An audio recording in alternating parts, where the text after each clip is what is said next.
যদি লা ইলাহা ইল্লাল্লাহ একবার পড়লে কি ফজিলত পাওয়া যায় সেটা যদি আমাদের জানা থাকে।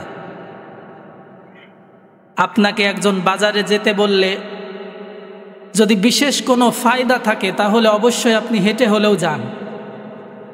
আর যদি দেখেন যে না, আমাকে অমুকে বাজারে যেতে বলছে, আমার তেমন কোনো লাভ নাই, তাহলে আপনার জন্য গাড়ি পাঠালেও আপনি যান না, ঠিক কিনা? তো আমরা যে একবার মুখ দিয়ে লা ইলাহা ইল্লাল্লাহ পড়ি, এই কালিমাটা কত দামি কালিমা একটু জানতে চান তো? বলবো? হাদিসে কুদসি শোনাচ্ছি। সাআলা মূসা আলাইহিস সালাতু ওয়াস সালাম হিনা আ'তাহু আত-তাওরাহ। আল্লাহর নবী মূসা কালিমুল্লাহ যার উপাধি, ওই মূসা আলাইহিস সালাতু ওয়াস সালামকে আল্লাহ তাআলা যেদিন তাওরাত কিতাব দান করলেন, মূসা আলাইহিস সালামকে আল্লাহ তাআলা পাহাড়ে ডেকে নিয়ে তাওরাত কিতাব দান করবেন। তাওরাত কিতাব দেয়া শেষ হয়ে গেল। এবার আল্লাহর নবী মূসা আলাইহিস সালাম একটা সুযোগ পেলেন, যেহেতু আল্লাহ তাআলা তাকে ভালোবেসে পছন্দ করে তাওরাতের নবী হিসাবে মনোনীত করেছেন। এজন্য মূসা আলাইহিস সালাম আল্লাহর কাছে বিশেষ একটা আবদার করে বসলেন। আল্লাহর নবী মূসা আলাইহিস সালাতু ওয়াস সালাম আল্লাহর কাছে আবদার করে বসলেন, ইয়া রব আইয়ুআল্লিমাহু বিদাওয়াতিন আদউকা বিহা। রব্বুল আলামিন, আপনি আমাকে তাওরাতের নবী বানিয়েছেন, আপনি আমাকে ভালোবাসেন, মোহাব্বত করেন। আমিও চাই আপনার এই মোহাব্বতের প্রতিদান দিতে। আপনি যেমনিভাবে আমাকে তাওরাতের নবী বানিয়েছেন, আমিও চাই সদা সর্বদা আমি মূসা আপনাকে ডাকব।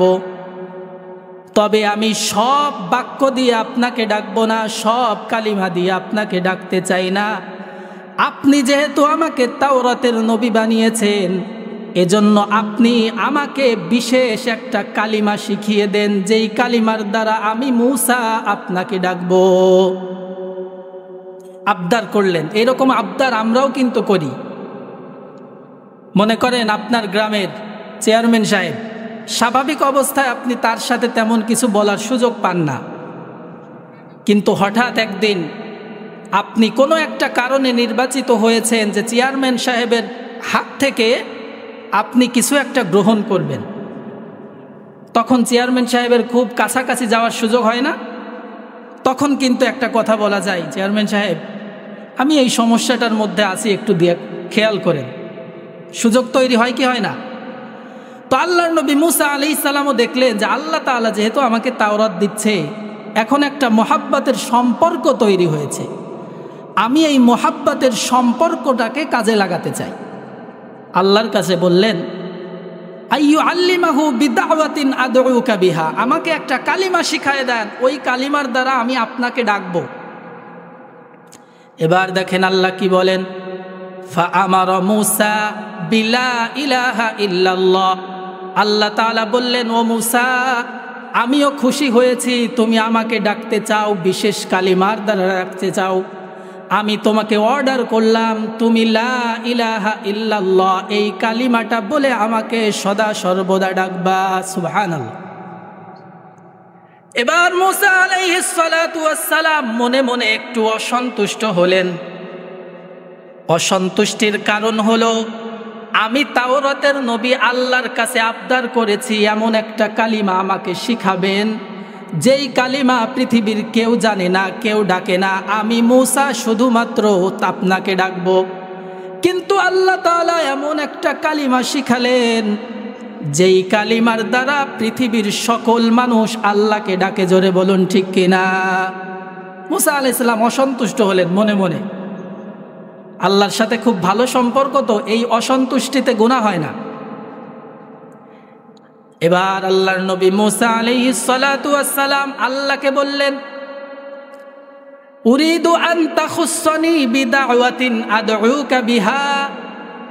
ও ও রব্বুল আলামিন, আমি আপনার কাছে একটা কালিমা জানতে চেয়েছি, ওই কালিমার দ্বারা শুধু আমি মূসাই ডাকবো, পৃথিবীর আর কেউ ওই কালিমা দ্বারা ডাকতে পারবে না। অথচ আপনি এমন একটা কালিমা দিয়েছেন, ইয়াদউকা বিহা, যেই কালিমার দ্বারা দুনিয়ার সব মানুষ ডাকে, তাহলে আমার বৈশিষ্ট্য কোথায়? আল্লাহ তাআলা বুঝে ফেললেন, আমার মূসা আমি যেই কালিমা দ্বারা ডাকতে বলেছি ওই কালিমার মর্ম জানে না, ভারত্ব জানে না, ভ্যালু জানে না। আমার মূসাকে জানানোর দরকার আমি যেই কালিমার দ্বারা তাকে ডাকতে বলেছি তার মূল্য কতটুকু। এবার আল্লাহ রাব্বুল আলামিন বললেন, ও মূসা, লাউ আন্নাস সামাওয়াতি ওয়া মা ফিহা ওয়াল আরাদিন ওয়া মা ফিহা ওয়াল বিহার ওয়া মা ফিহা লাউযিউ ফি কাফফাতিন ওয়া লা ইলাহা ইল্লাল্লাহ ফি কাফফাতিন উখরা লাওয়াজানাত লা ইলাহা ইল্লাল্লাহ। জোরে বলুন আল্লাহু আকবার। আল্লাহ রাব্বুল আলামিন বললেন, ও মূসা, আমি তোমাকে যেই কালিমাটা শিখিয়েছি এটা সাধারণ কোনো কালিমা না। পৃথিবীতে আসমানের উপরে আসমান সহ যা কিছু আছে, আর জমিনের মধ্যে জমিন সহ যা কিছু আছে, এই পৃথিবীতে সমুদ্র নদী নালা যা কিছু আছে এবং তার তলদেশে যত খনিজ সম্পদ আছে, এই সব কিছু যদি তুমি ফি কাফফাতিন ওয়াহিদা, দাড়ি পাল্লার একটা পাল্লায় রাখো, ওয়া উযিআত লা ইলাহা ইল্লাল্লাহ ফি কাফফাতিন উখরা, আর এই লা ইলাহা ইল্লাল্লাহ কালিমাটা যদি তুমি অপর পাল্লায় রাখো, আমি রব্বুল আলামিন ঘোষণা দিয়ে বলছি, লাওয়াজানাত লা ইলাহা ইল্লাল্লাহ, তাহলে লা ইলাহা ইল্লাল্লাহর কালিমার পাল্লাটা ভারী হয়ে যাবে। সুবহানাল্লাহ। তাহলে আমার মুখ দিয়ে, যেই মুখ দিয়ে আমি বিড়ি খাই, মিথ্যা কথা বলি, ওই মুখ দিয়ে এত সুন্দর একটা কালিমা উচ্চারণ করব, এটা আমার সৌভাগ্য না দুর্ভাগ্য? আর একটু পড়েন না, লা ইলাহা ইল্লাল্লাহ, লা ইলাহা ইল্লাল্লাহ। আপনাদেরকে নতুন কিছু বলার আমাদের নাই, আমরা তো ভাইরাল হুজুর না। আপনারা যেগুলো পারেন, যেগুলো জানেন, এগুলো যেন কন্টিনিউ করতে পারেন, আমল করতে পারেন, এজন্য এগুলোর ফায়দা একটু জানাই দেব আপনাদেরকে। এবার আসেন বন্ধুগণ আমার, এতক্ষণ তো জানলাম লা ইলাহা ইল্লাল্লাহর মূল্য কত। এখন আপনাদের জানা দরকার এই লা ইলাহা ইল্লাল্লাহর পাওয়ার কত বেশি, ক্ষমতা কত বেশি। বলবো লা ইলাহা ইল্লাল্লাহর ক্ষমতা কত, পাওয়ার কত, এটা জানা দরকার আছে না নাই? একটু শোনেন, মনে হয় কোনোদিন শোনেন নাই। হাদিসে কুদসি শোনাচ্ছি, আল্লাহর নবী সাল্লাল্লাহু আলাইহি ওয়াসাল্লাম বলছেন, ইযা ক্বালাল আবদুল মুসলিমু লা ইলাহা ইল্লাল্লাহ, ও আমার উম্মত তোমরা শুনে রাখো, তোমাদের মধ্যে যখন কোনো মুসলমান বান্দা লা ইলাহা ইল্লাল্লাহ একবার পাঠ করে, তোমার আমার মুখ থেকে লা ইলাহা ইল্লাল্লাহ কালিমাটা বের হওয়ার সাথে সাথে আর দুনিয়াতে থাকে না। খরাকাতিস সামাওয়াত হাত্তা তাকিফা বাইনা ইয়াদাইল্লাহ, আমার এই নাপাক জবান থেকে, যেই জবান দিয়ে আমি মিথ্যা বলি, যেই জবান দিয়ে আমি গীবত করি, ওই জবান দিয়ে একবার যখন লা ইলাহা ইল্লাল্লাহ বের হয়, সাথে সাথে 7 আসমান ভেদ করে কালিমা আল্লাহর দরবারে পৌঁছে যায়। জোরে বলুন সুবহানাল্লাহ। এখন দেখেন কালিমার পাওয়ার কতটুকু। খুব তড়িঘড়ি করে সাথে সাথে আল্লাহর দরবারে গিয়ে দাঁড়িয়েছে। আল্লাহ তাআলা কালিমাকে লক্ষ্য করে বলতেছেন, উস্কুনি। একটা কথাও আমার থেকে বলছি না, হাদিসে কুদসি আপনাদেরকে শোনাচ্ছি। আল্লাহ তাআলা কালিমা লা ইলাহা ইল্লাল্লাহকে লক্ষ্য করে বলে, উস্কুনি, তুমি একটু শান্ত হও, তুমি একটু স্থির হও, এত উত্তেজিত কেন? এবার কালিমা লা ইলাহা ইল্লাল্লাহ বলে, কাইফা আসকুনু ওয়া লাম ইয়াগফির লিকাইলি। রব্বুল আলামিন, আপনি আমাকে শান্ত থাকার কথা বলছেন, আপনি আমাকে উত্তেজিত হতে নিষেধ করতেছেন, কিন্তু আমি কিভাবে শান্ত হব? যেই ব্যক্তি আমাকে উচ্চারণ করেছে ওই ব্যক্তির ব্যাপারে এখনো আপনি ক্ষমার ঘোষণা শোনান নাই। জোরে বলুন সুবহানাল্লাহ। সুতরাং যতক্ষণ পর্যন্ত আপনি আমার ওই বক্তাকে, যেই ব্যক্তি লা ইলাহা ইল্লাল্লাহ বলেছে, তাকে যতক্ষণ পর্যন্ত ক্ষমার ঘোষণা না শোনাবেন, আমি কালিমা লা ইলাহা ইল্লাল্লাহ এক মুহূর্তের জন্য স্থির হব না। জোরে বলুন সুবহানাল্লাহ। এবার আল্লাহ রাব্বুল আলামিন কালিমা লা ইলাহা ইল্লাল্লাহকে উদ্দেশ্য করে বলে, মা আজরাইতুকা আলা লিসানিহি ইল্লা ওয়াকাদ গফারতু লা। ও কালিমা লা ইলাহা ইল্লাল্লাহ, তুমি শুনে রাখো, তোমার মনে হয় জানা নাই। কারণ কোন বান্দা যখন তোমাকে উচ্চারণ করতে দেরি হয়, কিন্তু আমি ওই বান্দাকে ক্ষমা করতে এক মুহূর্তের জন্যও দেরি করি না। সুবহানাল্লাহ। এই যে এতক্ষণ আমরা কয়েকজন মানুষ বসে যে লা ইলাহা ইল্লাল্লাহ পড়লাম, এটার পাওয়ার এতটুকু, আল্লাহর কাছে গিয়ে বাকবিতণ্ডা শুরু করে এবং আপনার আমার পক্ষে ক্ষমার ঘোষণা নিয়ে তারপরে সে স্থির হয়। সুবহানাল্লাহ। সম্মানিত হাজিরিন, অনেক দূরে চলে গেলাম, এতটুকু ফায়দা তো হয়েছে। লা ইলাহা ইল্লাল্লাহ এখন পড়বেন তো, প্রতিদিন সকাল এবং সন্ধ্যায় 100 বার করে লা ইলাহা ইল্লাল্লাহ পড়বেন। পারা যাবে তো ইনশাআল্লাহ? এই মাহফিল থেকে এই সবকটা অন্তত নিয়ে যাওয়ার জন্য আমি আপনাদের কাছে উদাত্ত আহ্বান জানাবো। মাহফিল এইরকম হাজারো মাহফিল হলে কোনো ফায়দা নাই যদি এখান থেকে আপনি একটা কথাও না নিতে পারেন। তো এই মাহফিল থেকে আরো অনেক দামি দামি কথা হবে। আমি ছোট মানুষ হিসাবে আপনাদের কাছে আবদার করব, সকাল এবং সন্ধ্যায় নামাজের পরে 100 বার করে লা ইলাহা ইল্লাল্লাহ পড়বেন। সকলে রাজি আছেন তো?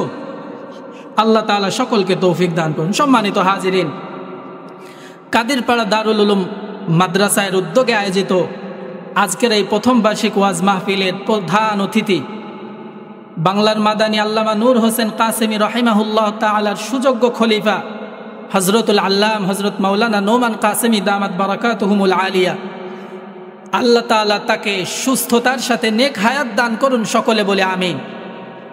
আজকের এই মাহফিলের সম্মানিত প্রধান বক্তা প্রখ্যাত মুফাসসিরে কোরআন মুফতি আব্দুল্লাহ ফিরোজী সাহেব দামাত বারাকাতুহুমুল আলিয়া, আল্লাহ তাআলা তাকেও সুস্থতার সাথে দীর্ঘ নেক হায়াত দান করুন। সকলে বলে আমিন।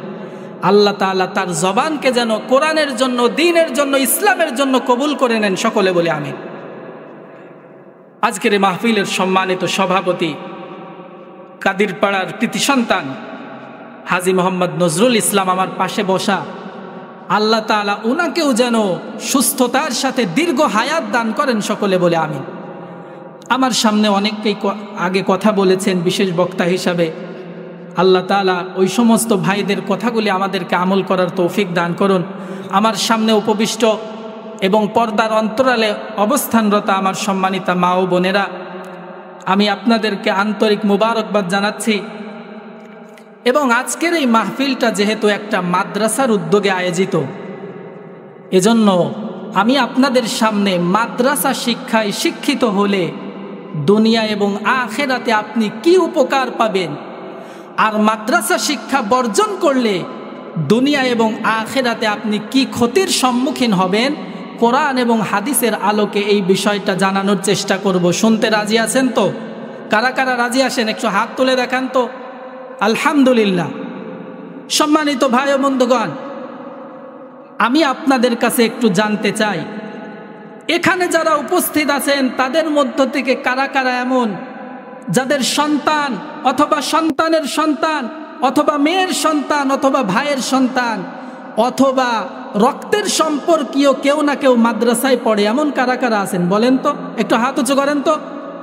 আপনার সন্তান পড়ে না ঠিক আছে, কিন্তু আপনার রক্তের সম্পর্কীয় কেউ না কেউ মাদ্রাসার শিক্ষার সাথে জড়িত, কারা কারা আছেন হাত তোলেন। আলহামদুলিল্লাহ, আলহামদুলিল্লাহ। আমরা দেখতে পেলাম এখানে যারা উপস্থিত আছেন প্রায় 90% এমন যাদের কেউ না কেউ মাদ্রাসার শিক্ষার সাথে জড়িত। জোরে বলুন না আলহামদুলিল্লাহ। সম্মানিত মুসল্লিবৃন্দ, কিন্তু আফসোসের বিষয় হচ্ছে আমাদের অনেকেই মাদ্রাসায় পড়লেও আমরা জানি না মাদ্রাসায় পড়ার দ্বারা দুনিয়াতে আমি কি কল্যাণ এবং উপকার পাব। মাদ্রাসায় যদি আমি আমার সন্তানকে না পড়াই, দিন যদি না শিখাই, তাহলে দুনিয়া এবং আখেরাতে কি ক্ষতির সম্মুখীন হব, এই বিষয়টা আমাদের অনেকের জানা নাই, ঠিক কিনা? এজন্য অত্যন্ত গুরুত্বপূর্ণ বিষয়, একটু মনোযোগ দিয়ে অন্তরের কান লাগিয়ে শুনবেন। রাজি আছেন তো ইনশাআল্লাহ? সম্মানিত মুসল্লিবৃন্দ, আজকে আমরা যারা দরিদ্র গ্রামে বসবাস করি, মাদ্রাসা শিক্ষায় শিক্ষিত হলে দুনিয়া এবং আখিরাতে কি উপকার পাওয়া যায়, আর মাদ্রাসা শিক্ষা বঞ্চিত করলে দুনিয়া এবং আখিরাতে কি ক্ষতির সম্মুখীন হতে হয়, এটা আমরা বুঝতে না পারলেও ধনাঢ্য এবং বিত্তশালীরা অনেক আগেই বুঝে ফেলেছে। জোরে বলুন না সুবহানাল্লাহ। এজন্যই তো আমরা দেখতে পাই এক সময় যে সমস্ত বিত্তশালী এবং টাকাওয়ালারা টাকার গরমে মাদ্রাসা শিক্ষাকে ফকিরি বিদ্যা বলে তুচ্ছ-তাচ্ছিল্য করত, এখন সেই সমস্ত বিত্তশালীরাই হাজার হাজার টাকা খরচ করে সন্তানদেরকে মাদ্রাসায় পড়াচ্ছে। জোরে বলুন না আলহামদুলিল্লাহ। ও বন্ধু, আপনি আমি মনে করি দুনিয়ার সকল সুখ আর শান্তি মনে হয় টাকা পয়সার মধ্যে। এজন্য দুনিয়ার এই সুখ এবং শান্তি পাওয়ার জন্য আমার নিজের জীবনকে উৎসর্গ করে ফেলি। আমি যখন দুর্বল হয়ে পড়ি তখন আমার সন্তানকে এই সুখ এবং শান্তি পাওয়ার জন্য ব্যবহার করি, ঠিক কিনা? আমি যখন বৃদ্ধ হয়ে যাই, দুনিয়াতে সুখ শান্তি কিছু পেলাম না, আমার সন্তানটাকে এখন মাদ্রাসা শিক্ষায় শিক্ষিত করতে চাই না, দুনিয়ার শিক্ষায় শিক্ষিত করতে চাই। কারণ মনে মনে ভাবি মাদ্রাসায় পড়ালে আর কি হবে, ও তো নিজেই চলতে পারবে না। এজন্য মাদ্রাসা শিক্ষা বঞ্চিত করে ওই সন্তানটাকে আপনি দুনিয়ার শিক্ষায় লাগিয়ে দেন। ফলাফল কি দাঁড়ায়? আপনার আমও চলে যায়, ছালাও চলে যায়। বলবেন কিভাবে? কারণ আমার সমাজে, আমার দেশে এমন অনেক ঘটনা আছে, একজন পিতা তার জীবনের সর্বস্ব ব্যয় করে একটা সন্তানকে দুনিয়াবি শিক্ষায় শিক্ষিত করিয়েছে, ভালো চাকরি পাওয়ার ব্যবস্থা করে দিয়েছে, কিন্তু পরিশেষে দেখা গিয়েছে ওই সন্তানটা আর ওই পিতামাতার খোঁজ খবর নেয় না। এমন আছে না নাই? কিন্তু ধনাঢ্য ব্যক্তিরা বুঝে ফেলেছে সুখ আর শান্তি টাকা পয়সা দিয়ে কেনা যায় না। আসল সুখ আর শান্তি হলো অন্তরের শান্তি, আসল সুখ আর শান্তি হলো কলবের শান্তি। এজন্য তারা বুঝে ফেলেছে হাজার হাজার কোটি টাকা থাকার পরেও যদি বৃদ্ধ বয়সে আমাকে নিঃসঙ্গ জীবন যাপন করতে হয়, আমাকে যদি বৃদ্ধাশ্রমে থাকতে হয়, তাহলে ওই রকম টাকা পয়সা আমার দরকার নাই। জোরে বলুন ঠিক কিনা? সম্মানিত হাজিরিন, এজন্য ধনী ব্যক্তিরা এখন মাদ্রাসা শিক্ষার প্রতি অনেক বেশি ঝুঁকেছে। বলবেন হুজুর এর কোনো প্রমাণ আছে? হাজারো প্রমাণ দিতে পারি, একটা বলি, আপনি জেনে খুশি হবেন। আমার দেশে এখন এমনও মাদ্রাসা আছে যেই মাদ্রাসায় পড়তে ভর্তি হতে 50 থেকে 60 হাজার টাকা লাগে। আমার দেশে এমনও মাদ্রাসা আছে যেই মাদ্রাসায় ভর্তি হওয়ার পরে মাসিক বেতন 15 থেকে 20 হাজার টাকা দিতে হয়। ওই রকম মাদ্রাসায় আমরা পড়ি নাকি বিত্তশালীরা পড়াই? মজার ব্যাপার হলো এই রকম মাদ্রাসায় আপনি চাইলেই আপনার সন্তানকে ভর্তি করতে পারবেন না, কারণ আপনার মতো শত শত মানুষ ওই মাদ্রাসায় ভর্তি করানোর জন্য ওয়েটিংয়ে আছে।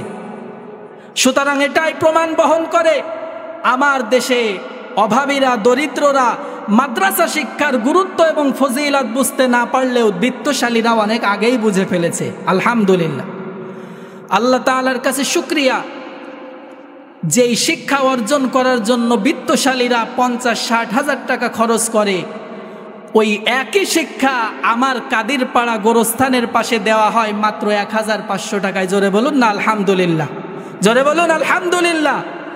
আপনার সন্তানকে 50 হাজার টাকা খরচ করানো লাগবে না, ওই একই শিক্ষা আপনাকে মাত্র 500-1000 টাকায় কোনো কোনো সময় ফ্রিও পড়ানো হচ্ছে। অনেকে মনে করতে পারেন হুজুর আমাদের কাদিরপাড়া এই দারুল উলুম মাদ্রাসায় কি ওই একই শিক্ষা দেওয়া হয়? আমি আপনাদেরকে আশ্বস্ত করতে চাই, দ্বীনি শিক্ষার প্রাথমিক যে ধাপগুলো, নুরানি, নাজেরা, হিফজ, এই 3টা বিভাগের পড়াশোনা আলহামদুলিল্লাহ আপনার এই কাদিরপাড়া দারুল উলুম মাদ্রাসায় অত্যন্ত সুদক্ষভাবে দেওয়া হচ্ছে। জোরে বলুন আলহামদুলিল্লাহ, আর জোরে বলুন আলহামদুলিল্লাহ। সম্মানিত হাজিরিন, আপনি এই রকম একটা মাদ্রাসা গোরস্থানের পাশে হয়েছে, এতে আপনি খুশি না বেজার? একটু জোরে বলতে হবে, খুশি না বেজার? ও বন্ধু, এই মাদ্রাসা প্রতিষ্ঠা হওয়ার পরে আপনি খুশি হন আর না হন, এই বিশাল গোরস্থানে যারা শুয়ে আছে তারা যে কি পরিমাণ খুশি হয়েছে এটা আমি আপনাকে বলে বোঝাতে পারবো না। কারণ এই কাদিরপাড়া ঐতিহাসিক গোরস্থানে এমন অনেক মানুষ শুয়ে আছে যারা তার জীবনের সর্বোচ্চ বিলিয়ে দিয়ে সন্তানকে দ্বীনি শিক্ষায় শিক্ষিত করে নাই, নিজের জীবনে অনেক কষ্ট করেছে কিন্তু 1% জমি বিক্রি করে নাই সন্তানের দিকে তাকায়া।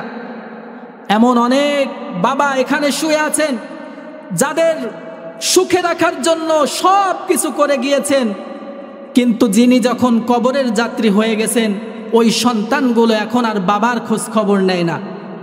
ওই সন্তানগুলো বছরে একবারও বাবার কবরের পাশে এসে দোয়া করে না।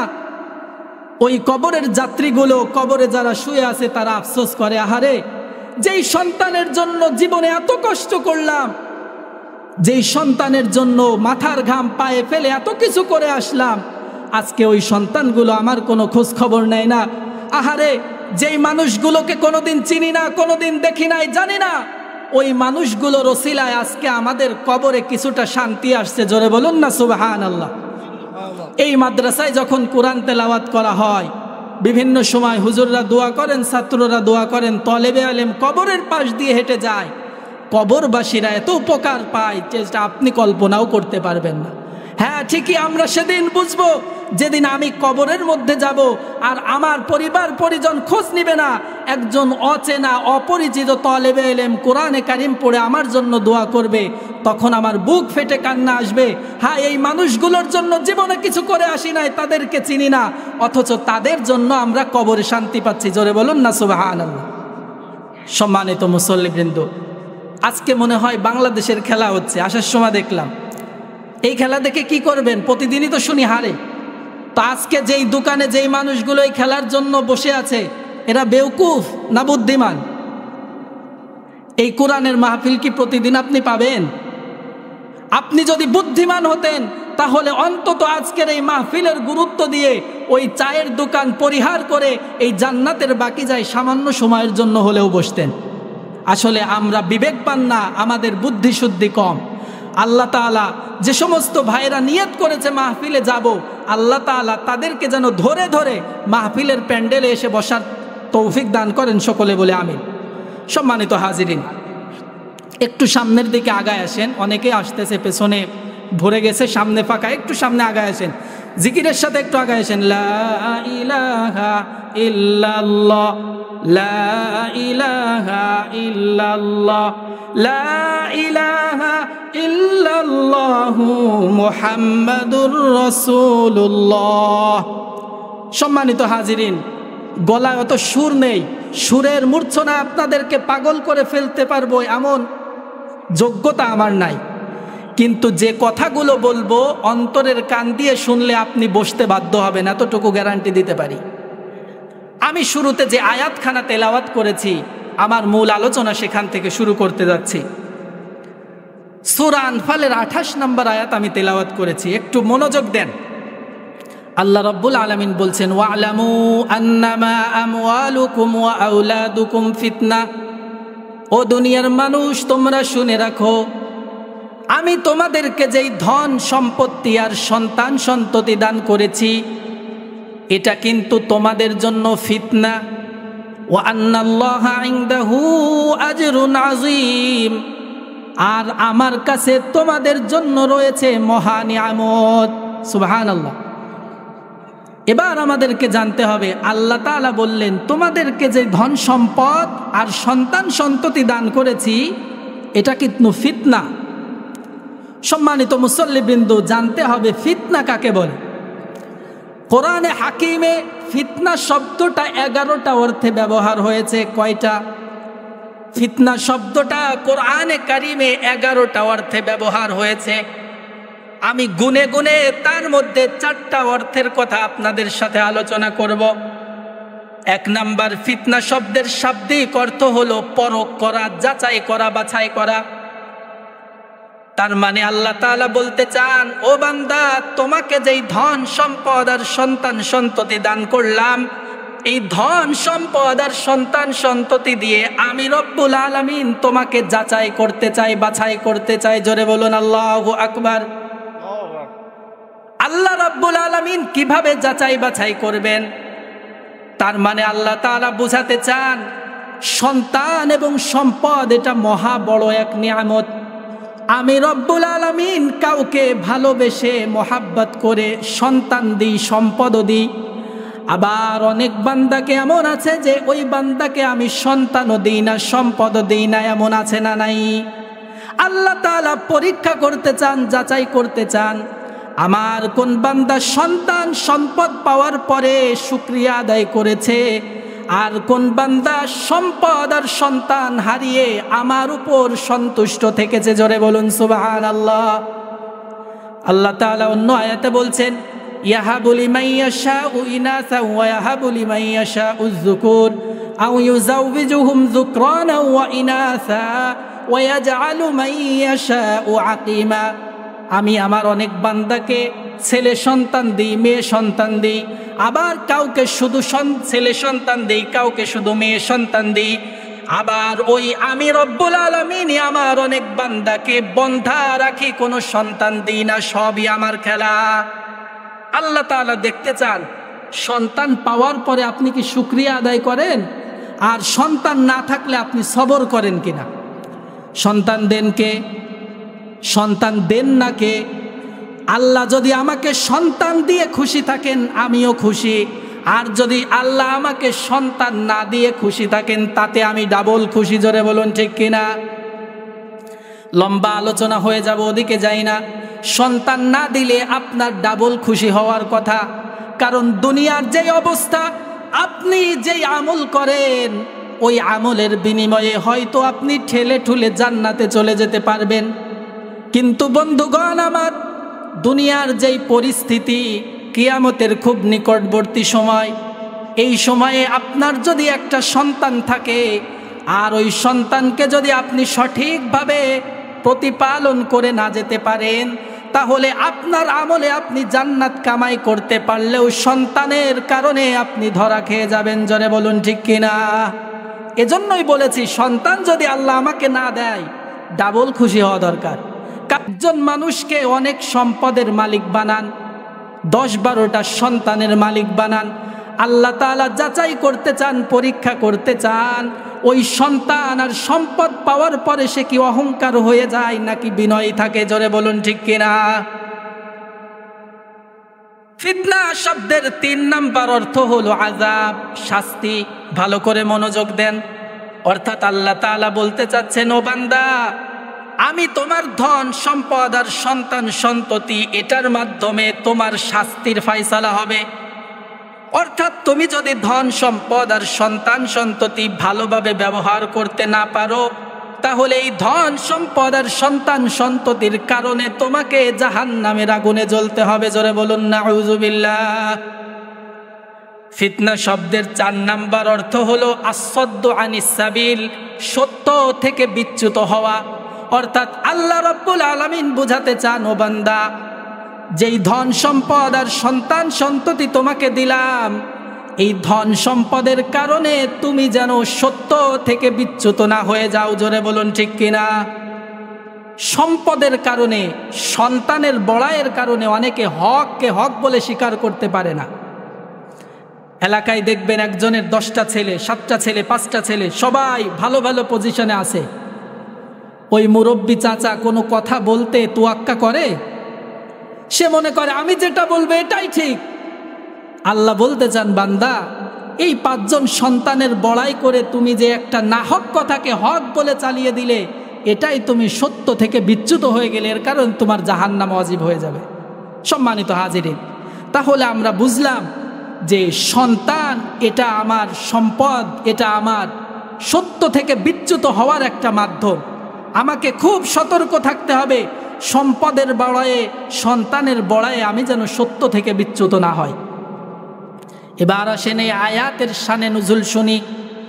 সূরা আনফালের 28 নম্বর আয়াত কখন কি প্রেক্ষাপটে নাজিল হয়েছে? আল্লাহর নবী সাল্লাল্লাহু আলাইহি ওয়াসাল্লাম যখন মক্কা থেকে হিজরতের পারমিশন পেলেন, মক্কা থেকে হিজরতের পারমিশন পাওয়ার পরে সাহাবায়ে কেরামকে বললেন, তোমরা যে যার মতো পারো, যেভাবে ইচ্ছা পারো তোমরা হিজরত করে মদিনায় চলে যাও। একটা কথা আপনাদেরকে জানায়া দিই, হিজরত করা সামর্থ্যবান ব্যক্তির জন্য ওই সময়ে ফরজ ছিল। কি ছিল? ফরজ ছিল। এমন না আল্লাহর রসুল আমাকে হিজরত করতে বলেছেন, মক্কা ত্যাগ করতে বলেছেন, এটা ঐচ্ছিক ব্যাপার, আমি করলে করলাম, না করলে না করলাম, এমন না।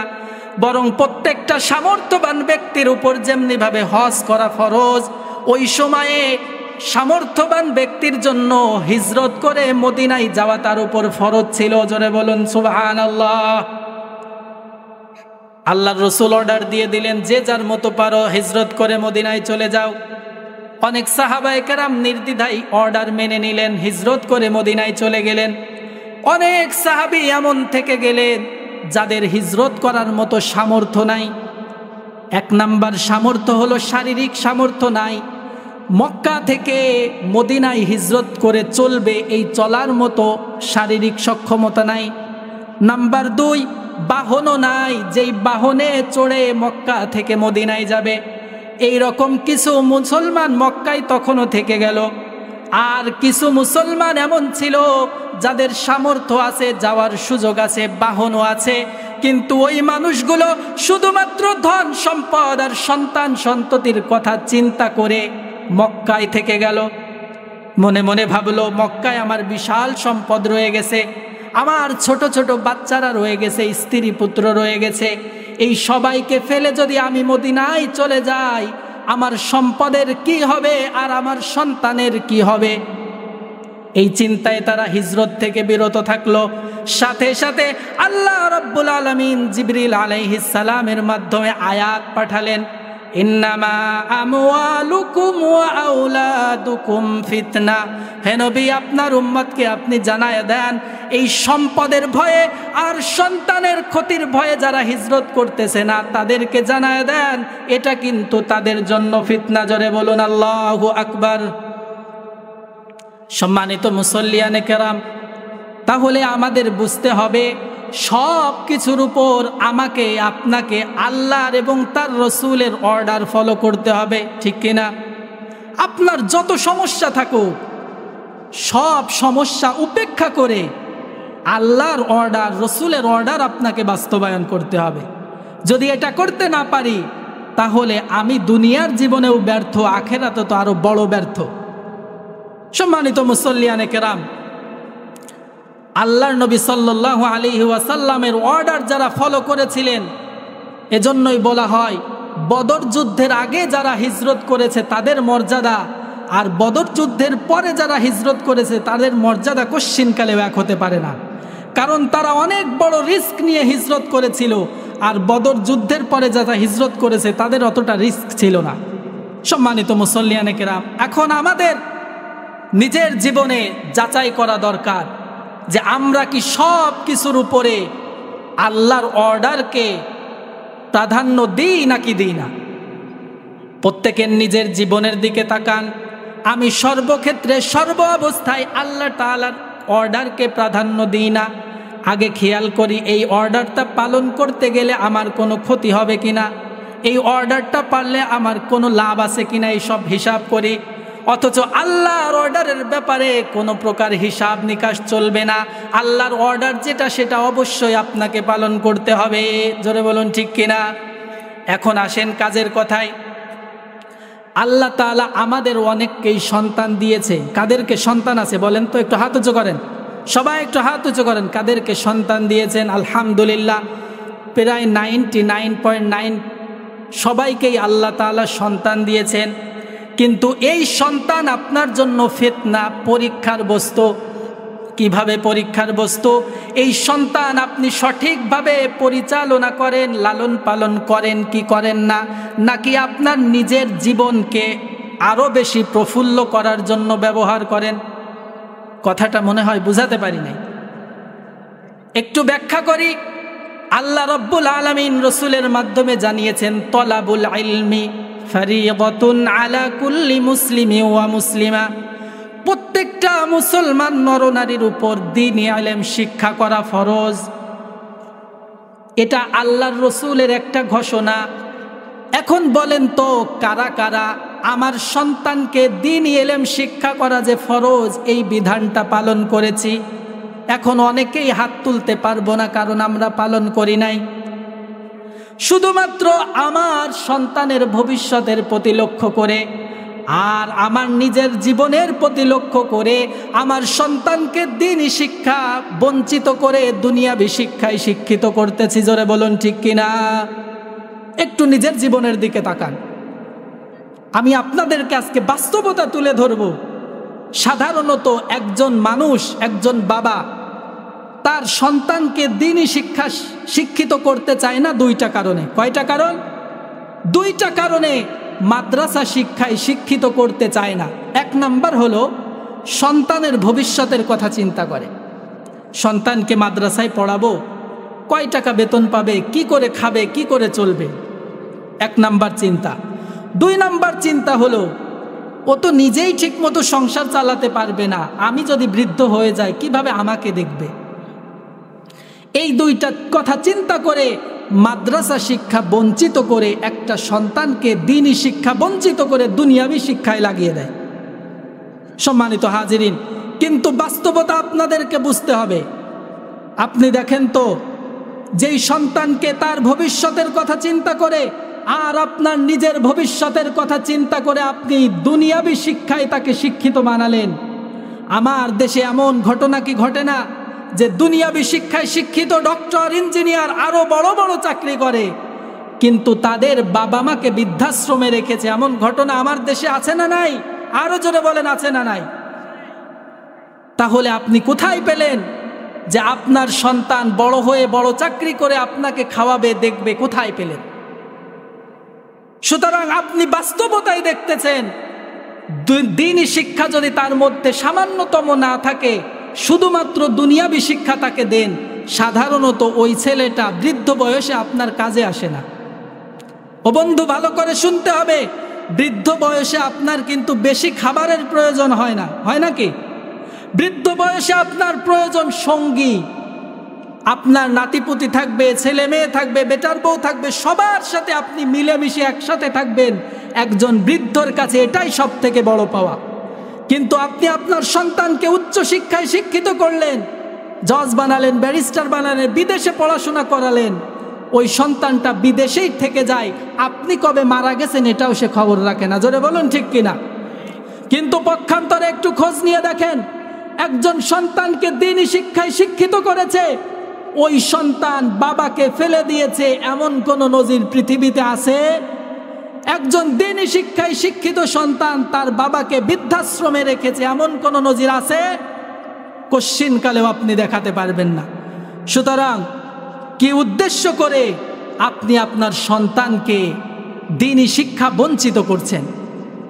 শুধু তাই নয় বন্ধুগণ আমার, আপনি যদি আপনার সন্তানকে দ্বীনি শিক্ষা বঞ্চিত করেন, তাহলে দুনিয়াতে তো আপনি ক্ষতির সম্মুখীন হবেনই হবেন। যদি এতটুকুতেই শেষ হয়ে যেত তাহলেও আপনি পার পেয়ে যেতেন, বেঁচে যেতেন। কিন্তু কিয়ামতের কঠিন ময়দানে যেই সন্তানকে আপনি দ্বীনি শিক্ষা বঞ্চিত করলেন, ওই সন্তান কিয়ামতের কঠিন ময়দানে আল্লাহর দরবারে আপনার ব্যাপারে মামলা দায়ের করবে। জোরে বলুন না নাউযুবিল্লাহ। আপনি যখন জান্নাতের পরে হাঁটছেন, কোনো এক ওছিলা আপনি বেঁচে যাচ্ছেন, আপনার সন্তান আল্লাহকে বলবে ওয়াকালু রব্বানা। কোরআনের আয়াত বলছি, জাহান্নামবাসীরা তখন আল্লাহর কাছে ফরিয়াদ করবে, রব্বানা, হে আমাদের রব, আরিনাল্লাযাইনি আদাল্লানা মিনাল জিন্নি ওয়াল ইনস, মানুষের মধ্যে এবং জিনদের মধ্যে যারা আমাদেরকে পথভ্রষ্ট করেছে, দ্বীনি শিক্ষায় শিক্ষিত করার সুযোগ ছিল কিন্তু করে নাই। ছোটবেলা থেকেই কিন্ডারগার্টেনে পড়িয়েছে, কেজি স্কুলে পড়িয়েছে, মক্তবে পাঠাই নাই। রব্বুল আলামিন আপনাকে চেনার কোনো ব্যবস্থা তারা করে দেয় নাই। ওই সমস্ত মানুষদেরকে আজকে আমাদের সামনে একটু দেখায় দেন, আমাদের সামনে এনে দেন। শুধু তাই নয়, ওই মানুষগুলো আল্লাহর কাছে ফরিয়াদ করবে, নাজআলহুমা তাহতা আকদামিনা লিয়াকুনা মিনাল আসফালিন। রব্বুল আলামিন আমার পিতা হোক, আমার গার্ডিয়ান যেই হোক না কেন, যাদের দায়িত্ব ছিল আমাকে দ্বীন শিখানো, আল্লাহকে পরিচয় করে দেওয়া, তারা যেহেতু করে না, সুতরাং ওই মানুষগুলোকে আমার কাছে নিয়ে আসেন, আমাদের কাছে নিয়ে আসেন, আমরা তাদেরকে পদদলিত করে তারপরে জাহান্নামে যাব। জোরে বলুন নাউযুবিল্লাহ। ও বন্ধু, আপনি কিসের আশায় আপনার সন্তানকে দ্বীনি শিক্ষা থেকে বঞ্চিত করতেছেন? আপনি আজকে স্বার্থপরতার পরিচয় দিচ্ছেন না। আপনি মনে মনে ভাবছেন আমার সন্তান দ্বীনি শিক্ষা বাদ দিয়ে দুনিয়াবি শিক্ষায় শিক্ষিত হলে সে ভালো থাকতে পারবে। আপনি তো আসলেই ভালো চাচ্ছেন, কিন্তু ওই সন্তানই কিয়ামতের কঠিন ময়দানে আপনার বিরুদ্ধে দাঁড়াবে। জোরে বলুন না নাউযুবিল্লাহ। সম্মানিত হাজিরিন, এবার আমাদের জানা দরকার, একটা সন্তান যদি আপনি দ্বীনি শিক্ষায় শিক্ষিত করেন তাহলে দুনিয়াতে কি কি উপকার পাবেন। আমরা যারা আমাদের সন্তানকে রক্তের সম্পর্কীয় কাউকে না কাউকে মাদ্রাসায় পড়াই, সবাই মনে করি দুনিয়াতে এর দ্বারা কিছু পাবো না, আখেরাতে হয়তো আমার জানাজাটা পড়াবে, আমার জন্য দোয়া করবে। জোরে বলুন ঠিক কিনা? কিন্তু আপনারা ভুলের মধ্যে আছেন। একটা সন্তানকে যদি আপনি দ্বীনি শিক্ষায় শিক্ষিত করেন, দুনিয়াতেও আপনার জন্য অসংখ্য অগণিত উপকার অপেক্ষা করছে। জোরে বলুন সুবহানাল্লাহ। একজন সন্তানকে যদি আপনি দ্বীনি শিক্ষায় শিক্ষিত করতে পারেন, তাহলে প্রথম যে উপকারটা পাবেন সেটা হলো আপনার সন্তানটা কোনোদিন অবাধ্য হবে না। জোরে বলুন না সুবহানাল্লাহ। আপনার সন্তান কোনোদিন অবাধ্য হবে না। কোরআনের একজন হাফেজ, কোরআনের একজন আলেম, যাকে আপনি ন্যূনতম বেসিক দিন শিক্ষা দিয়েছেন, ওই সন্তানটা কোনোদিন অবাধ্য হবে না। একটু খেয়াল করেন, পরিবারে আপনার অসংখ্য অগণিত টাকার মালিক, আপনি, আপনার ধন সম্পদের কোনো অভাব নাই, কিন্তু আপনার পরিবারে সন্তানদের মধ্য থেকে কোনো একটা সন্তান যদি অবাধ্য হয়, তাহলে আপনার সম্পদ আর আপনার সংসারে আগুন জ্বলতে আর কিছু লাগে না। জোরে বলুন ঠিক কিনা? একটা সন্তান যদি নেশাখোর হয়ে যায়, তাহলে ওই পরিবারে আর কোনো কিছু লাগে না, জাহান্নামে পরিণত হয়ে যায়। শুধু তাই নয়, একটা সন্তান যদি বেয়াড়া হয়ে যায়, সমাজে গিয়ে বিশৃঙ্খলা করে, অপরাধ অপকর্ম করে বেড়ায়, আপনি হাজার কোটি টাকার মালিক হওয়া পরেও আপনি মসজিদে মাথা উঁচু করে যেতে পারেন না। জোরে বলুন ঠিক কিনা? যে দেখে সেই বলে, কিরে তোর ছেলেটা এমন, ছেলে জন্ম দিয়েছিস নাকি অন্য কিছু, বলে কি বলে না? তাহলে আপনি হাজার কোটি টাকার মালিক, কিন্তু আপনার একটা সন্তান যদি অবাধ্য হয়ে যায়, তাহলে আপনার এই টাকা পয়সার কোনো কাজ মূল্য নাই, এক পয়সার কোনো মূল্য নাই। বন্ধুগণ আমার, জানতে ইচ্ছা করে না হুজুর সন্তান অবাধ্য হয় কি জন্যে? এর কোনো প্রেসক্রিপশন আছে নাকি? জানতে মনে চায় না সন্তান কেন অবাধ্য হয়? বলবো, একটু শুনতে চান? আমাদের কাছে অনেকেই প্রশ্ন করেন, হুজুর আমার জন্য একটু দোয়া করেন, একটা ছেলেকে অনেক কষ্ট করে লালন পালন করেছি, ভালো চাকরিও করে, ঢাকা শহরে বিবাহ করেছে, কিন্তু এখন সে আমাদের কোনো খোঁজ খবর নেয় না, সামান্য কিছু ওষুধপত্র লাগে সেই টাকাটা পর্যন্ত দেয় না। এরকম প্রশ্ন আপনাদের কাছে না করলেও আমাদের কাছে অহরহ আসে। মজার ব্যাপার হলো, এই সেম একটা প্রশ্ন হযরত ওমর ইবনুল খাত্তাব রাদিয়াল্লাহু তাআলা আনহুর জামানায় এক লোক এসে করেছে। শুনতে চান? হাদিস থেকে বলছি। জাআ রাজুলুন ইলা উমর ইবনুল খাত্তাব রাদিয়াল্লাহু তাআলা আনহু ইয়াশকু উকুক ইবনিহি। হযরত ওমর ইবনুল খাত্তাব রাদিয়াল্লাহু তাআলা আনহুর কাছে এক লোক দৌড়ে আসছে, এসে আল্লাহর নবীর সাহাবী হযরত ওমর ইবনুল খাত্তাবের কাছে অভিযোগ করছে, এ আমিরুল মুমিনিন, আপনি সবার বিচার ফয়সালা করে বেড়ান, আমি আজকে আপনার কাছে একটা মামলা দায়ের করছি, আমার বিচার করে দিবেন। ওমর ইবনুল খাত্তাব বলে, তোমার অভিযোগ কি, আমাকে বলো। এবার ওই লোকটা তার সন্তানের অবাধ্যতার ব্যাপারে তার কাছে নালিশ করেছে। বলতেছে, আমিরুল মুমিনিন, আমার সন্তানটা কথা শোনে না, অনেক কষ্ট করে তাকে মানুষ করেছি, এখন আমার কথা শোনে না, আমার হক আদায় করে না। সাথে সাথে ওমর ইবনুল খাত্তাব রাদিয়াল্লাহু তাআলা আনহু ফাআহযারাহু ওয়া আনবাআহু উকুক ইবনিহি। ওমর ইবনুল খাত্তাব বাহিনী পাঠিয়ে দিলেন, যাও এই বৃদ্ধ লোকের ছেলেটাকে ধরে নিয়ে আসো। সাথে সাথে লোকজন গিয়ে তাকে ধরে নিয়ে আসলো। এখন পিতাও বসা, সন্তানও বসা। ওমর ইবনুল খাত্তাব রাদিয়াল্লাহু তাআলা আনহু ছেলেটাকে ডাক দিয়ে বললেন, বৎস, তোমার পিতা তোমার ব্যাপারে অভিযোগ করেছে তুমি নাকি বৃদ্ধ বয়সে তার খোঁজ খবর নেও না, কারণ কি? ছেলেটা মাথা নিচু করে আছে, নিচু কণ্ঠে, কাপা কাপা কণ্ঠে ওমর ইবনুল খাত্তাব রাদিয়াল্লাহু তাআলা আনহুর কাছে একটা জিনিস আরজ করেছে, ইয়া আমিরাল মুমিনিন, আমি আপনার কাছে একটা বিষয় জানতে চাই, আমাকে একটু উত্তর দিবেন? ওমর ইবনুল খাত্তাব বললেন, বলো তোমার কি প্রশ্ন? ওমর ইবনুল খাত্তাবকে ওই ছেলেটা বলল, আলাইসা লিল ওয়ালাদি হুকুকুন আলা আবি, ও আমিরুল মুমিনিন, আমার পিতা আমার ব্যাপারে অভিযোগ করেছে আমি তার হক আদায় করি না, কিন্তু আমার জানার বিষয় হলো আমার পিতার উপরও আমার কোনো হক ছিল কিনা, আমাকে একটু জানান। আমরা সবাই জানি পিতামাতার প্রতি সন্তানের অনেক দায়িত্ব এবং কর্তব্য আছে, কিন্তু আমরা অনেকেই জানি না আমি পিতা হিসাবে আমারও অনেক দায়িত্ব এবং কর্তব্য আছে, যেগুলো অধিকার সন্তানের। ওই সন্তানের ওই হক অধিকার যদি আমি আদায় না করি, তাহলে বৃদ্ধ বয়সে ওই সন্তান আমার অধিকার আদায় করবে, এটা স্বপ্নেও ভাবা যাবে না। ওমর ইবনুল খাত্তাব রাদিয়াল্লাহু তাআলা আনহু বললেন, বালা, অবশ্যই অবশ্যই পিতামাতার 3টা দায়িত্ব আছে, ওই দায়িত্বগুলো যদি আদায় না করে, পালন না করে, তাহলে ওই সন্তান বৃদ্ধ বয়সে পিতামাতার খেদমত করবে না, করবে না, করবে না। এবার ছেলেটা বলল, ওমা হিয়া ইয়া আমিরাল মুমিনিন, যেই 3টা হকের কথা আপনি আমাকে বললেন, ওগুলো আমাকে একটু ব্যাখ্যা বিশ্লেষণ করে বোঝান। এবার আমিরুল মুমিনিন বলতে লাগলেন 3টা হক। 1 নাম্বার হলো আইয়ান্তাকিয়া উম্মা, একটু মনোযোগ দিয়ে শোনেন। পিতা হিসাবে আপনার উপর দায়িত্ব 3টা। এই 3টা দায়িত্ব যদি আপনি পালন না করেন, বৃদ্ধ বয়সে আপনার সন্তান আপনার খেদমত করবে না, আপনার খোঁজ খবর নেবে না।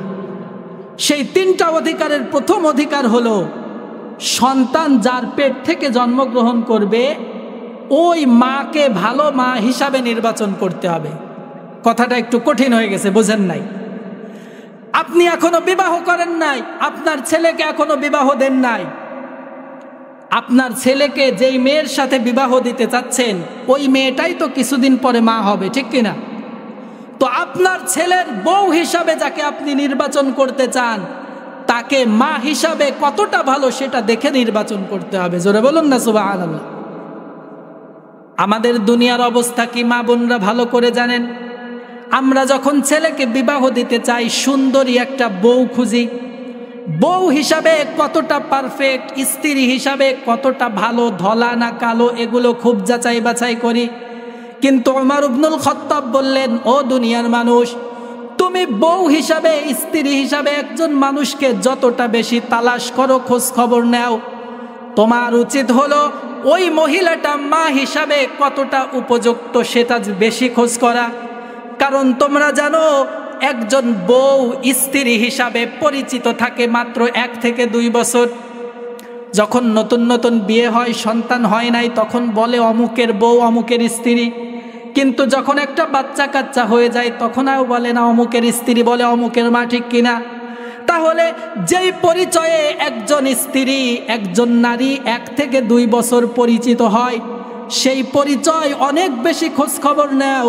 কিন্তু মরার আগ পর্যন্ত যেই পরিচয়ে পরিচিত থাকবে মা, সেই মা হিসাবে একজন নারী কতটা ভালো সেটা তুমি খোঁজ খবর নাও না? জোরে বলুন ঠিক কিনা? তাহলে সন্তানের প্রথম হক, সন্তান এখনো দুনিয়াতে আসে নাই, আসবে কিছুদিন পরে। এখন এই দায়িত্ব চলে আসছে, সন্তানের অধিকার চলে আসছে যে আমি যার পেট থেকে হব সে মা হিসাবে কতটা ভালো। এখন থেকে খোঁজ খবর নেবেন তো? যুবক ভাইয়েরা যারা এখনো বিবাহ শাদী করেন নাই, ধলা চামড়া কালা চামড়া এগুলো বাদ দিয়ে ওই মহিলাটা মা হিসাবে কতটা ভালো সেটা খোঁজ খবর নেন। খোঁজ খবর নেওয়ার অনেক পদ্ধতি আছে, মুরব্বীদের কাছে জানলে আপনারা জানতে পারবেন। আমি আমার দ্বিতীয় অধিকারের দিকে যাই। এবার ওমর ইবনুল খাত্তাব দ্বিতীয় অধিকারের কথা বললেন, ওয়া আইয়ুহসিনা ইসমাহু, একজন সন্তানের অধিকার পিতামাতার কাছে। ওই সন্তান যখন ভূমিষ্ঠ হবে, ওই সন্তানের জন্য একটা সুন্দর নাম নির্বাচন করতে হবে। কি নির্বাচন? একটা সুন্দর নাম রাখতে হবে। আমাদের মধ্যে অনেকের অনেক উৎসাহ আছে সুন্দর নাম রাখার ব্যাপারে। তারা মনে করে কোরআনে কারিম থেকে একটা নাম রাখলেই মনে হয় ভালো নাম, এজন্য নিজেরা পণ্ডিতি করে কোরআনে কারিম থেকে নাম রাখে। আচ্ছা ভাই বলেন, কোরআনে কারিমে তো ফিরাউন শব্দ অনেকবার আছে, তাহলে ফিরাউন শব্দ কি আপনার ছেলের নাম রাখবেন? এটা ভালো না? কোরআনে কারিমের শব্দ পাইলেই সেটা দিয়ে নাম রাখবেন, বিষয়টা এমন না। দেখতে হবে কোরআনে কারিম দিয়ে যেই শব্দটা আমি রাখলাম, নাম রাখলাম, ওই শব্দটার অর্থ ভালো কিনা। তাহলে সন্তানের দ্বিতীয় হক হলো সন্তানের সুন্দর একটা নাম রাখতে হবে। আল্লাহর নবী সাল্লাল্লাহু আলাইহি ওয়াসাল্লাম যখন সাহাবায়ে কেরামের মধ্যে দেখতেন কারো নাম অসুন্দর, সাথে সাথে সেই নামটা পরিবর্তন করে সুন্দর একটা নাম রেখে দিতেন। আর আল্লাহর নবী সাল্লাল্লাহু আলাইহি ওয়াসাল্লাম বলেছেন, ইন্নাকুম তুদআউনা ইয়াউমাল কিয়ামা বিআসমাইকুম ওয়া বিআসমাই আবাইকুম। ও দুনিয়ার ইমানদার মুসলমানেরা শুনে রাখো, কিয়ামতের কঠিন ময়দানে আল্লাহ রাব্বুল আলামিন তোমাদের প্রত্যেককে তোমার নাম ধরে আর তোমার বাবার নাম ধরে আল্লাহ তাআলা ডাকবেন। জোরে বলুন সুবহানাল্লাহ। পৃথিবীতে যত মানুষ এসেছিল, এখন আছে, ভবিষ্যতে আসবে, সবাই সেদিন উপস্থিত থাকবে। আল্লাহ তাআলার পক্ষ থেকে আমার নাম, আমার বাবার নাম সহ আমাকে ডাকা হবে। বলেন তো, আমার নাম যদি অসুন্দর হয় সেদিন আমার লজ্জা কতটা বেশি লাগবে? দুনিয়ার বাস্তবতা একটু দেখেন। আপনার ছেলেটা মাদ্রাসায় পড়ে অথবা স্কুলে পড়ে, একটা প্রতিযোগিতায় ফার্স্ট হয়েছে, চেয়ারম্যান সাহেবের পক্ষ থেকে অ্যাওয়ার্ড নিবে, পুরস্কার নিবে। গ্রামের সব মানুষজন আছে, এবার ঘোষণা করতেছে লালটু আসো। যে প্রথম পুরস্কার পাবে তার নাম হচ্ছে লালটু অথবা বল্টু অথবা মন্টু। বলেন তো, এই জাতীয় নাম শোনার পরে একজন অপরজনের দিকে তাকায় না? কি নাম এটা? এবার কল্পনা করুন, কাদিরপাড়া ইউনিয়নের 1500-1500 মানুষের সামনে একটা খারাপ নাম থাকার কারণে যদি আপনার লজ্জাবোধ হয়, তাহলে কিয়ামতের কঠিন ময়দানে গোটা পৃথিবীর সকল মানুষের সামনে যখন আমার নামটা ধরে ডাকবে, আমার নাম যদি অসুন্দর হয় কতটা লজ্জা লাগবে। এজন্য আল্লাহর নবী বলেছেন, ফা আহসিনু আসমাআকুম। যেহেতু আল্লাহ তাআলা তোমার নাম ধরে তোমার বাবার নাম ধরে ডাকবে, সুতরাং তোমরা সুন্দর সুন্দর নাম নির্বাচন করো। জোরে বলুন সুবহানাল্লাহ। এটা সন্তানের অধিকার, এই অধিকার থেকে আপনি তাকে বঞ্চিত করতে পারবেন না। এবার আসেন 3 নাম্বার অধিকার। ওমর ইবনুল খাত্তাব বললেন, সন্তানের প্রতি পিতামাতার যে দায়িত্ব, তার 3 নাম্বার দায়িত্ব হলো আইয়ুআল্লিমাহু কিতাবাল্লাহ। একটু ভালো করে মনোযোগ দেন। একজন সন্তানের অধিকার হলো ওই সন্তানকে আপনি আল্লাহর কালাম শিক্ষা দিবেন। জোরে বলুন আল্লাহু আকবার। আরো জোরে বলুন আল্লাহু আকবার। আপনার সন্তান আপনার কাছে পাওনা, আপনি আপনার সন্তানকে কোরআন শিক্ষা দিবেন, দ্বীন শিক্ষা দিবেন। আপনি যদি আপনার সন্তানকে দ্বীন থেকে বঞ্চিত করেন, এই 3টা যে হক, এই হকের কোনো একটা যদি তাকে বঞ্চিত করেন, তাহলে ওই সন্তান বৃদ্ধ বয়সে আপনার খেদমত করবে, এই কল্পনাও আপনি করতে পারেন না। এবার আসেন ঘটনার শেষের দিকে। ওমর ইবনুল খাত্তাব রাদিয়াল্লাহু তাআলা আনহু ওই ছেলেটার কাছে যখন এই 3টা অধিকারের কথা ব্যাখ্যা বিশ্লেষণ করে জানালেন, ওই ছেলেটা এতক্ষণ মাথা নিচু করেছিল, এখন মাথা উঁচু করে বলতেছে, ওয়া ইন্নাহু লাম ইয়াফআল মিন যালিকা শাইআন ইয়া আমিরাল মুমিনিন। আমার যেই পিতা আমার ব্যাপারে অভিযোগ করতেছে, আমি তার খেদমত করি না, আমি তার দেখাশোনা করি না, আমি তার হক আদায় করি না, কিন্তু যেই হকগুলোর কথা আপনি বললেন আমার পাওনা ছিল, ওই 3টা হকের একটাও আমার পিতা আমাকে দেয় নাই। জোরে বলুন নাউযুবিল্লাহ। ওই 3টা হকের একটাও আমাকে দেয় নাই। আমার সুন্দর নাম রাখে নাই, আমার জন্য সুন্দর মা নির্বাচন করে নাই। এই হাদিসের ব্যাখ্যার মধ্যে আছে, ওই লোকটা যে স্ত্রীর পেট থেকে হয়েছে আর কি, তার মা, সে ছিল মাজুসি, অগ্নিপূজক, তার নামটাও সুন্দর না, তাকে দ্বীনের জ্ঞানও শিক্ষা দেয় না। এবার ওমর ইবনুল খাত্তাব রাদিয়াল্লাহু তাআলা আনহু রাগান্বিত কণ্ঠে বললেন, আজিতা তাশকু উকুকা ইবনিহি। ওই বেটা, তুমি আসছো তোমার সন্তানের ব্যাপারে অভিযোগ নিয়ে। তোমার সন্তান তোমার দেখাশোনা করে না, হক আদায় করে না, এই অভিযোগ নিয়ে আসছো। লাকাদ আকাকতুকা ক্বাবলা আইয়াউকাক, তুমি তো আগেই তোমার সন্তানের যে অধিকারগুলো ছিল সেগুলো আদায় করো নাই। ওয়া আসাতা ইলাইহি ক্বাবলা আইয়াসুআ ইলাইক, তুমি এসেছো তোমার সন্তান তোমার সাথে অসৎ ব্যবহার করে, খারাপ ব্যবহার করে, অথচ তুমি নিজেই তো তোমার সন্তানের সাথে আগেই খারাপ ব্যবহার করে ফেলেছো। জোরে বলুন ঠিক কিনা? সম্মানিত মুসল্লিবৃন্দ, তাহলে বলছিলাম একজন সন্তানকে দ্বীনি শিক্ষায় শিক্ষিত করলে কি লাভ হয়? সন্তান অবাধ্য হবে না। জোরে বলুন, কি হবে না? অবাধ্য হবে না। নাম্বার 2, সন্তানকে যদি আপনি দ্বীনি শিক্ষায় শিক্ষিত করতে পারেন, ওই সন্তান আপনার উপকার করতে পারুক আর না পারুক, আপনার সম্মান বাড়াতে পারুক আর না পারুক, আপনার সম্মান ক্ষুণ্ণ করবে না। জোরে বলুন ঠিক কিনা? একটা সন্তান এমন হয় না, আমাদের অঞ্চলে অনেক কষ্ট ছিল, স্বপ্ন ছিল, বাবা মা সবার প্রচেষ্টা ছিল সন্তানটা হাফেজ হবে, কোনো কারণে দুর্ভাগ্যক্রমে ছেলেটা হাফেজ হতে পারে নাই। পরবর্তীতে অন্য কোনো লাইনে পড়াশোনা করে কিছু একটা করছে। দেখবেন এই সন্তানগুলো আপনার সম্মান বাড়াতে না পারলেও আপনার সম্মান ক্ষুণ্ণ করে না। জোরে বলুন ঠিক কিনা? তাহলে একটা সন্তানকে যদি আপনি দ্বীনি শিক্ষায় শিক্ষিত করতে পারেন, তাহলে ওই সন্তান আপনার সম্মান ক্ষুণ্ণ করবে না। 3 নাম্বার উপকার দুনিয়াতে যেটা আপনি পাবেন, সেটা হলো আপনার সন্তান যত অভাব অনটনে থাকুক না কেন, বৃদ্ধ বয়সে ওই সন্তান আপনাকে ফেলে দিবে না। জোরে বলুন ঠিক কিনা? একজন ছেলে সামান্য কিছু মাদ্রাসা শিক্ষায় শিক্ষিত হয়েছে, বড় আলেম হতে পারে নাই, গ্রামের একটা মসজিদে ইমামতি করে, মাত্র 5,000, 6,000, 7,000 টাকা বেতন। এরপরেও দেখবেন ওই সন্তানটা তার পিতা মাতাকে ফেলে দেয় না। যত অভাব অনটনে থাকুক না কেন, পিতা মাতাকে সাথে নিয়ে থাকে। জোরে বলুন ঠিক কিনা? তাহলে আপনি আপনার সন্তানকে যদি দ্বীনি শিক্ষায় শিক্ষিত করতে পারেন, তাহলে দুনিয়াতে আপনি অশান্তিতে ভুগতে হবে না। জোরে বলুন ঠিক কিনা? বন্ধুগণ আমার, মূল বিষয় রয়ে গেছে, আপনি আপনার সন্তানকে যদি দ্বীনি শিক্ষায় শিক্ষিত করেন, তাহলে আখিরাতে মরার পরে পরকালে কি একবার সূরা ইখলাস পাঠ করে তাদেরকেও যদি সওয়াব রেসানি করে, এটার দ্বারা তারা কত উপকার পায়। আমি আপনিও যখন ইন্তেকাল করব, দুনিয়ার কোনো কিছু যখন আমাদের কাজে লাগবে না, তখন ওই একজন নেককার সন্তানের ওসিলায় আমার কবরের আযাব আল্লাহ তাআলা বন্ধ করে দিতে পারেন। জোরে বলুন সুবহানাল্লাহ।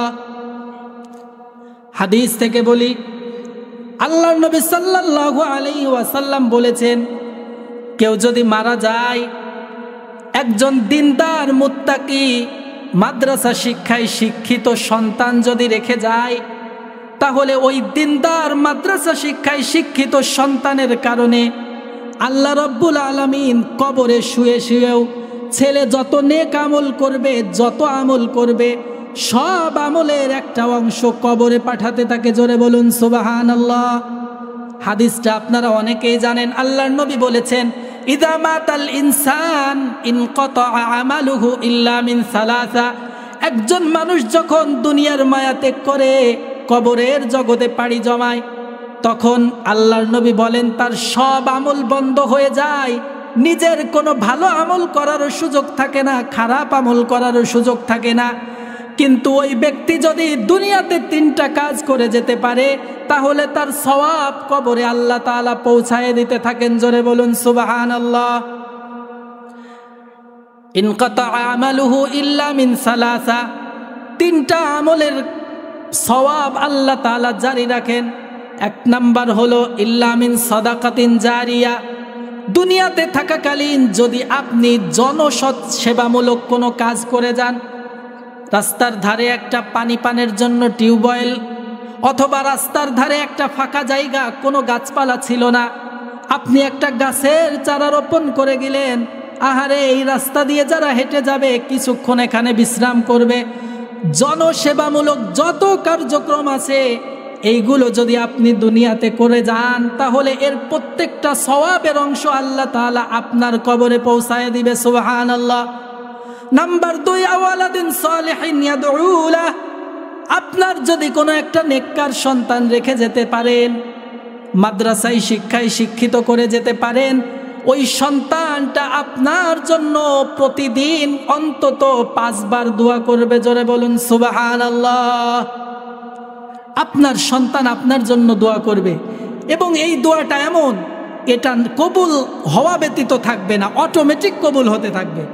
আপনার সন্তান যত নেক আমল করবে সব নেক আমলের একটা সওয়াব আপনি অবশ্যই অবশ্যই পেতে থাকবেন।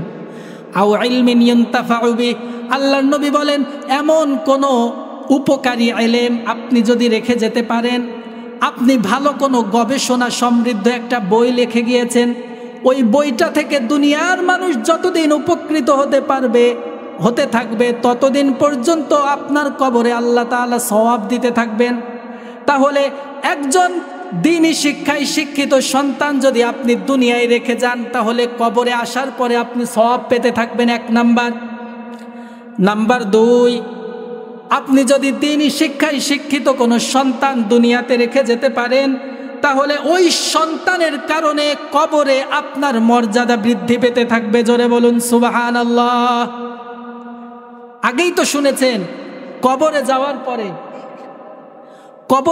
পরে আর আপনার কোনো কিছু করার থাকে না, কিন্তু আল্লাহর নবী বলেছেন একটা সিস্টেম আছে, ওই সিস্টেম যদি আপনি ফলো করতে পারেন তাহলে কবরে শুয়ে জান্নাত পর্যন্ত গিয়ে আপনার মর্যাদা বাড়তেই থাকবে। জোরে বলুন না সুবহানাল্লাহ। সেটা কি? আল্লাহর নবী বলেন ইন্নাল্লাহা লা ইয়ারফাউ দারাজাতা লিআবদিন সালিহ। একজন বান্দার মর্যাদা আল্লাহ তাআলা জান্নাতে অনেক বেশি বাড়িয়ে দিবেন। শুধু তার মর্যাদা বাড়ে আর বাড়ে, ওই লোকটা বুঝতে পারে না আমি তো এই পজিশনে ছিলাম না, আমার এত উন্নতি কি করে হচ্ছে। একদিন আল্লাহ রাব্বুল আলামিনের কাছে জিজ্ঞাসা করে বলবে, ইয়া রাব আন্না লি হাযিহি, আমার যে দিন দিন পজিশন উন্নত হচ্ছে, আমার মর্যাদা বৃদ্ধি পাচ্ছে, এর কারণ কি? আমি তো এত কিছু করি নাই।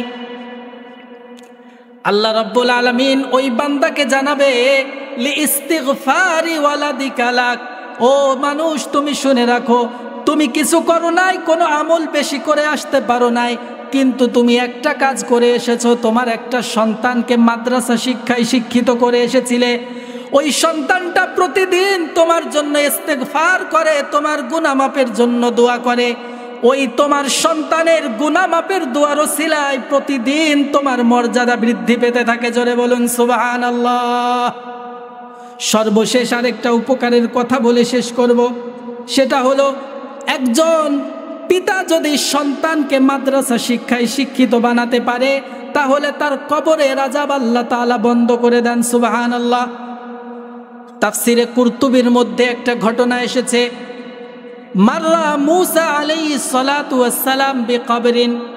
একদিন হযরত মূসা কালিমুল্লাহ একটা পথ দিয়ে যাচ্ছিলেন সফরে, যাওয়ার পথে পাশেই দেখলেন একটা কবর, ইউআযাবু সাহিবুহু, ওই কবরের ব্যক্তিটাকে আযাব দেয়া হচ্ছে। সুম্মা মাররা বিকবরিন ওয়ালা ইউআযাব। মূসা আলাইহিস সালাম আবার সফর শেষ করে ওই কবরের পাশ দিয়ে আসলেন, দেখলেন তার কবরে আযাব হচ্ছে না। তার কৌতূহল হলো, আল্লাহ রব্বুল আলামিনের কাছে জিজ্ঞেস করলেন, মা শানু হাযা, রব্বুল আলামিন এই কবরের পাশ দিয়ে যাওয়ার সময় দেখলাম আযাব হচ্ছে, আবার যখন ফিরে আসতেছি দেখলাম কবরে আযাব হচ্ছে না, কাহিনীটা কি? আল্লাহ রব্বুল আলামিন তখন বলেন, ও মূসা শুনে রাখো, এই লোকটার একটা সন্তান ছিল, এই সন্তানটা সে মাদ্রাসায় শিক্ষায় শিক্ষিত করে আসতে পারে নাই, শুধুমাত্র ভর্তি করে এসেছে। একটা পর্যায়ে এই সন্তান আজকে বিসমিল্লাহির রহমানির রহিম পড়া শিখেছে। জোরে বলুন সুবহানাল্লাহ। ও মূসা তুমি শুনে রাখো, এই ব্যক্তি যেই সন্তানটাকে সুন্দর পথে পরিচালিত করে এসেছে, ওই সন্তানটা যখন আমাকে রহমান আর রহিম বলে ডাকে, আমি তার পিতাকে শাস্তি দিতে লজ্জাবোধ করি। জোরে বলুন সুবহানাল্লাহ। একজন সন্তানের ইস্তেগফার একজন সন্তান যখন কোরআন পড়া শেখে, আল্লাহকে রহমান রহিম বলে ডাকা শেখে, আল্লাহ তাআলা তখন বলেন যেই সন্তান আমার জন্য রহমান রহিম বলে ওই সন্তানের পিতাকে আমি কিভাবে জাহান্নামের আযাব দিতে পারি, এজন্য আমি তার আযাব বন্ধ করে দিয়েছি। সম্মানিত ভাইরা, আমরা এতক্ষণ শুনলাম একজন মাদ্রাসা শিক্ষায় শিক্ষিত হলে আপনি দুনিয়া এবং আখিরাতে কি উপকার পাবেন। যদি কিছু বুঝে থাকেন, আমি যদি বুঝাতে পারি, এই অনুযায়ী আল্লাহ তাআলা যেন আমাদের সকলকে আমল করার তৌফিক দান করেন। সকলে বলে আমিন, আরো জোরে বলে আমিন। আমি আপনাদের সামনে আর কথা বলছি না। আজকের এই মাহফিলের